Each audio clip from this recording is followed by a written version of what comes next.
अनुज आज कई साल बाद अपने गांव जा रहा था। उसके साथ उसका दोस्त राहुल भी था। दोनों दोस्तों ने ट्रेन पकड़ ली थी। शाम तक उन्हें गांव पहुंचना था।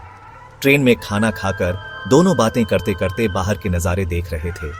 राहुल ने कहा, भाई, मैंने आज तक सिर्फ ट्रेन से ही गांव और खेत देखे हैं। मैं कभी गांव नहीं गया, इसलिए जब तूने अपने साथ चलने के लिए कहा तो मैं बहुत खुश हो गया। यह सुनकर अनुज हंसने लगा। वह बोला, ज्यादा खुश मत हो गौव, मैं तू एक ही दिन में परेशान हो जाएगा। वहां न लाइट ठीक से आती है न इंटरनेट। यह सुनकर राहुल हंसने लगा। दोनों की ट्रेन एक जगह खड़ी हो गई। गाड़ी को खड़ी हुए 2 घंटे बीत गए थे। तभी वहां से टीटी गुजर रहा था। पूछने पर उसने बताया कि आगे पटरी खराब है, काम चल रहा है, ट्रेन कम से कम 6 घंटे लेट हो जाएगी। ट्रेन में बैठे बैठे ही रात हो गई। दोनों की गाड़ी गांव के पास वाले स्टेशन पर रात को 1 बजे पहुंची।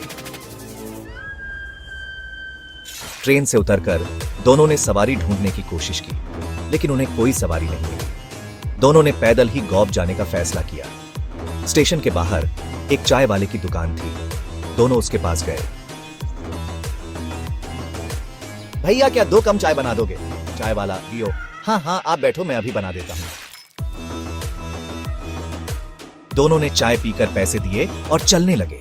तब चाय वाले ने कहा, भैया, इस समय गांव मत जाओ, मेरी बात मानो तो यहीं रुक जाओ।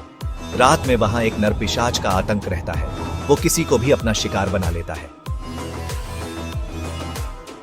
यह सुनकर अनुज थोड़ा डर जाता है, लेकिन राहुल कहता है, अरे यार, मैं शहर में रात को 3 बजे तक घूमता रहता हूं, कभी कुछ नहीं हुआ। ये तुम लोगों ने डराने के लिए कहानियां बना दी हैं।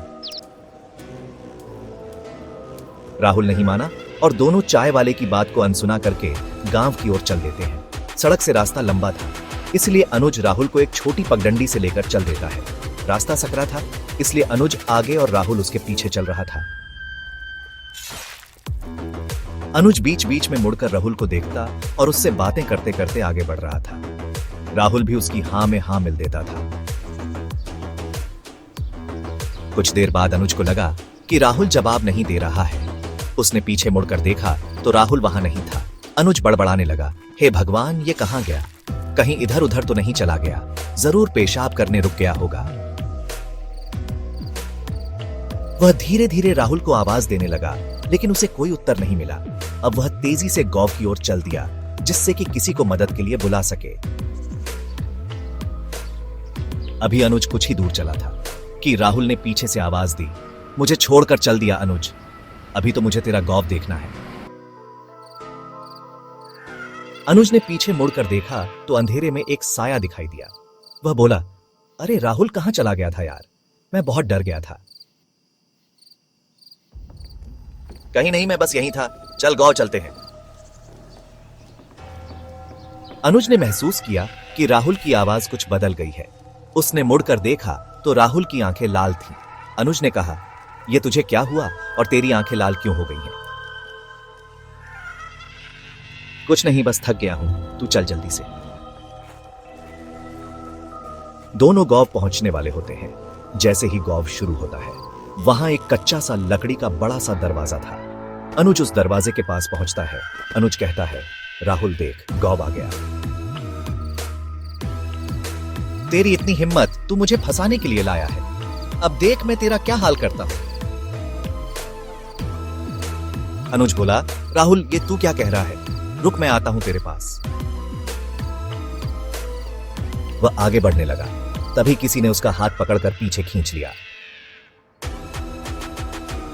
सामने गांव के मुखिया गंगा प्रसाद जी खड़े थे। वो बोले, बच गया तू, वरना तू भी मारा जाता। कौन है तू? मुखिया जी, मैं अनुज हूं, रामपाल जी का बेटा। शहर से अपने दोस्त के साथ आया हूं, लेकिन पता नहीं मेरे दोस्त को क्या हो गया। मुखिया जी ने कहना शुरू किया, मर गया तेरा दोस्त। जो सामने है वो एक नरपिशाच है। बस ये समझ, तेरे दोस्त ने तेरी जान बचा ली, वरना उसके साथ तू भी मर गया होता।